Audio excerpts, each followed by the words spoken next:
दोस्तों नमस्कार, आप देख रहे हैं D7 तक और मैं इस समय मौजूद हूं दिल्ली के यूथ कांग्रेस। जी हां, हम बात करेंगे आज राष्ट्रीय प्रवक्ता प्रियंका राहुल गांधी सेना से जो हैं कुलदीप यादव जी, इनसे बात करेंगे जो कि आज भारत जोड़ो यात्रा के 2 साल हो गए हैं।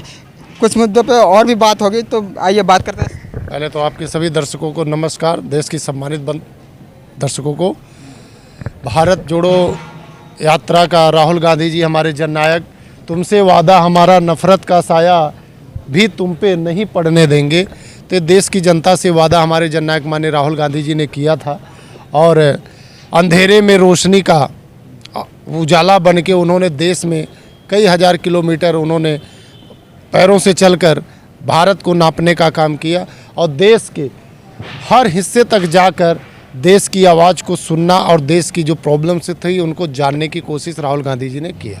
जी सर, जैसा देखा जा रहा है, सुनने में भी आ रहा है कि मध्य प्रदेश में कोई घटना घटी है, उसके बारे में आपको भी नॉलेज है, कुछ बताएं। देखिए, मध्य प्रदेश हो, राजस्थान हो, बिहार हो, झारखंड हो, आज पूरे भारत में मणिपुर आप देख लीजिए, ठीक है।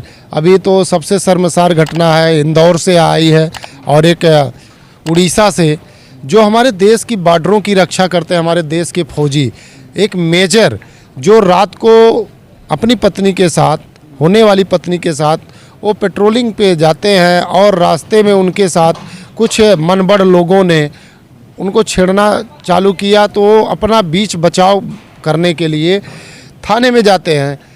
थाने में जाते हैं तो जो प्रशासन उनकी रक्षा करती, जो प्रशासन उनका प्रॉब्लम सुनती, वही प्रशासन उनकी पत्नी के साथ यौन उत्पीड़न करता है। आप इंदौर में देखिए, जो हमारी बीएसएफ की 2 जेंट्स और 2 लेडीज़ थे, उनको बंधक बनाकर लेडीज़ हमारे फौजी के साथ वहाँ के बदमाशों ने उसके साथ बलात्कार रेप किया। अब राजस्थान में हम आपको ले चलते हैं। राजस्थान में 5 साल की एक छोटी सी बच्ची, जिसको दुनिया के बारे में अभी कुछ पता नहीं है, तो दुनिया के बारे में कुछ नहीं पता, एक ईसाई जो आज राज्य की सीमाओं, जिलों की और समाज की जो रक्षा करने की जिनके ऊपर ड्यूटी है, वो खुद 5 साल की बच्ची के साथ रेप करते हैं। और सबसे बड़ा मुद्दा तो आप देख लीजिए कि राम मंदिर में एक बीए की छात्रा जो राम मंदिर में सफाई कर रही थी और बीजेपी के नेता के लड़कों ने 3 दिन तक उस बच्ची को बंधक बनाया और उसके साथ शारीरिक दुष्कर्म किए, उसके साथ बलात्कार किए।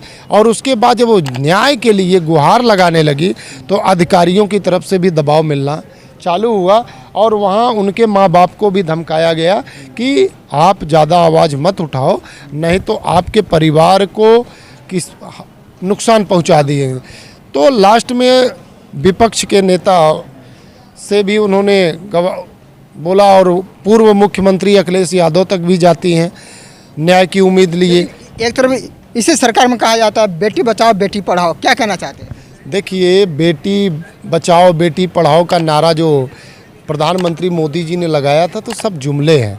आपने देखा होगा किस प्रकार से भारतीय जनता पार्टी के जितने भी नेता हैं, सैकड़ों नेता हैं, नाम गिनवाने लगेंगे तो शाम हो जाएगा, सारे भ्रष्टाचारी आज मोदी जी की पार्टी में हैं, बीजेपी में हैं। और मणिपुरियन वीरेंद्र सिंह जी पूर्व मुख्यमंत्री हैं, वहाँ पे आप देख रहे हैं आज भी वहाँ दंगा नहीं संभल रहा है। वहाँ आए दिन हमारी माताएं बहनों का चीरहरण हो रहा है, लेकिन देश के प्रधानमंत्री वहाँ पे मौन हो जाते हैं। इजराइल और रूस के दंगे वो शांत करा सकते हैं, लेकिन मणिपुर में वो दंगे नहीं शांत करा पा रहे हैं। तो ये देश की दुर्भाग्य है। मैं समझता हूँ कि प्रधानमंत्री सिर्फ चुनाव के लिए बड़े बड़े वादे करते हैं, जनता को गुमराह करने की बात करते हैं। अब वो तो देश के विकास की बात करते हैं ना सर। देश का विकास गुजरात मॉडल दिखाकर पूरे देश को गुमराह किया था। अभी हमने पीछे देखा कि 1600 की भर्ती में 16,000 बच्चे गुजरात में खड़े हो गए। तो ये बेरोजगारी का आलम है। आज आंगनवाड़ी की महिलाएं जो हैं वो धरने दे रही हैं। जो सर, आप बेरोजगारी बात करते हैं, अगर बेरोजगारी देश में होती तो इनकी सरकार फिर ये तीसरी बार कैसे बनती? देखिए, सरकार बनी नहीं है। 38-38 गठबंधन जो पहले बोला करते थे 2014 में अकेला मोदी, 2019 में अकेला मोदी, वही मोदी 38 पार्टियों का गठबंधन लेके आता है, फिर भी 400 पार का नारा लगाए थे। ये भारतीय जनता पार्टी, मोदी जी ने 400 पार का नारा लगाया था और 400 पार से वो 240 तक आके सिमट गए। ये तो किसी प्रकार से तोड़ मड़ोड़ कर किसी प्रकार से वो अपना सत्ता में बैठे हैं, लेकिन आने वाले समय में 240 देश की जनता आवाम ने दिया है, वो भी इनसे छीनने का काम करेगी। अभी तीसरी बार भी प्रधानमंत्री बने और जो वादे किए थे आपने देखी क्या वादा पूरा हुआ। 2 करोड़ नौकरी किसी को मिला, 15 लाख किसी को मिला, हर घर नल, हर घर जल व्यवस्था हो गई, हर घर पक्का। 2022 तक सभी गरीबों को पक्का मकान देने की गारंटी मोदी की गारंटी थी। क्या आज किसी को मिला? आप राजस्थान में देखिए, एक 80 घर जला दिए जाते हैं दलित के। उन एक तो आप घर नहीं दे रहे हो, उनको ये रोजगार नहीं दे रहे हो, ऊपर से अगर वो छाँ में है किसी प्रकार से वो बना के कच्चे घरों में रह रहे हैं तो उनके घरों को बुलडोजर से तोड़ा जा रहा है, उनको घरों को जलाया जा रहा है। ये तो हो रहा है भारतीय जनता पार्टी में। अब जो है ना सर, विधानसभा चुनाव आने वाला है, बल्कि कुछ ही दिन में होने वाला है महाराष्ट्र में और आपके हरियाणा में। क्या है समीकरण, क्या है कांग्रेस का? देखिए, जम्मू कश्मीर और हरियाणा, ये तीनों राज्य जो है वहाँ की जनता जान गई है कि हमें न्याय और हमारे बच्चों को नौकरी, हमारे बच्चों को शिक्षा किस सरकार से मिलेगी, और वो कांग्रेस की तरफ बढ़ रहे हैं और कांग्रेस इन राज्यों में अपनी सरकार बनाएगी। सर, एक मुद्दा और है जो महाराष्ट्र का ही नहीं बल्कि अपने पूरे देश का, EPS 95 जो पेंशनर हैं, बुजुर्ग हैं, उनको मतलब किसी को 700 मिलता है, किसी को 1000, 1500, 3000 रुपये तक मिलता है, लेकिन अभी उनकी बस छोटी सी मांग है 7500 रुपये मंथली और DA और प्लस मेडिकल सुविधा बुजुर्गों का। लेकिन वो बुजुर्ग इतना परेशान है कि अपने बच्चों से मतलब शर्म के नाम से पैसे नहीं मांग सकता अपने खर्चे चाय पानी के लिए। इस पर मतलब मोदी सरकार बैठक पे बैठक कर रही है, लेकिन अभी तक उन लोगों को नहीं मिला। देखिए, बुजुर्गों के लिए आयुष्मान भारत कार्ड का जो प्रधानमंत्री मोदी जी ने बताया है, तो आपको ये जानकारी होनी चाहिए। 6 यूनिट अगर आपके पास है, 6 मेंबर हैं, तो आपको आयुष्मान भारत का फ़ायदा मिल सकता है। अगर आप एक तो कहते हैं ना हम दो हमारे दो, अगर आप 4 ही तक सीमित हो गए तो आपको आयुष्मान भारत का कोई भी फ़ायदा नहीं मिल सकता है। और रही बात बुजुर्ग पेंशन का, तो ये भारतीय जनता पार्टी हमेशा से, मैंने ही बोला कि सिर्फ ये अडानी और अंबानी की सरकारें हैं।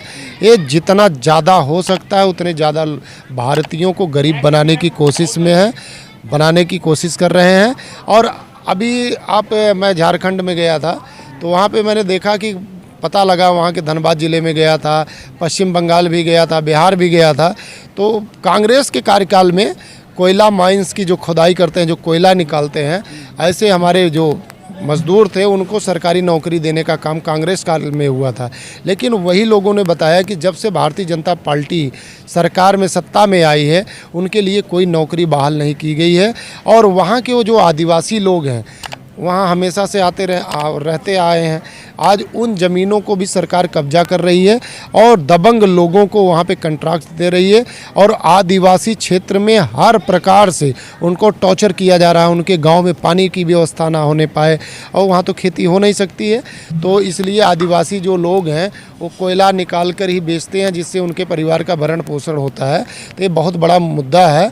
और इसको महंगाई कैसे कम होगी? अब देश में क्या महंगाई बढ़ती जा रही है, इसको बता दीजिए। महंगाई का आप तो देख ही रहे हैं किस प्रकार से पेट्रोल जो है आसमान को छू रहा है, डीजल आसमान को छू रहा है।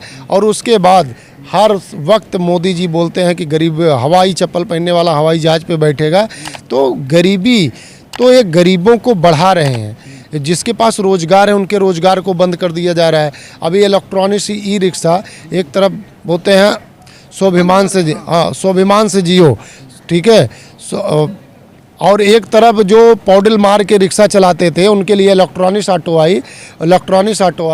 तो वो इलेक्ट्रॉनिक्स ऑटो जो है अब जिलों में चलने नहीं दिया जा रहा, क्योंकि उससे गरीब लोग अपने पढ़ाई का होता परिवार का भरण पोषण कर रहे हैं, बच्चों की शिक्षा और परवरिश कर रहे हैं, और ये 5 किलो राशन पे जो है उनका भरण पोषण करना चाहते हैं। तो ये देश की दुर्दशा है। और मैं जानता हूं कि आने वाले समय में कांग्रेस को पूरी 145 करोड़ जनता जो है बीजेपी और आरएसएस के विचारधारा को ठुकराएगी और कांग्रेस की विचारधारा को अपनाने का काम करेगी, क्योंकि कांग्रेस ने ही देश को आगे बढ़ाने का और देश की अखंडता और प्रभुता और देश की बॉर्डरों की सबसे ज़्यादा अगर कोई रक्षा कर सकता है तो मैं मानता हूँ कांग्रेस कर सकती है। बहुत बहुत शुक्रिया आपका। दोस्तों जैसा आपने देखा सर से बात हुई, तो वीडियो को ज़्यादा शेयर करिए। देखते रहिए डी7 तक। अबरार अंसारी साहब, डी7 तक, दिल्ली।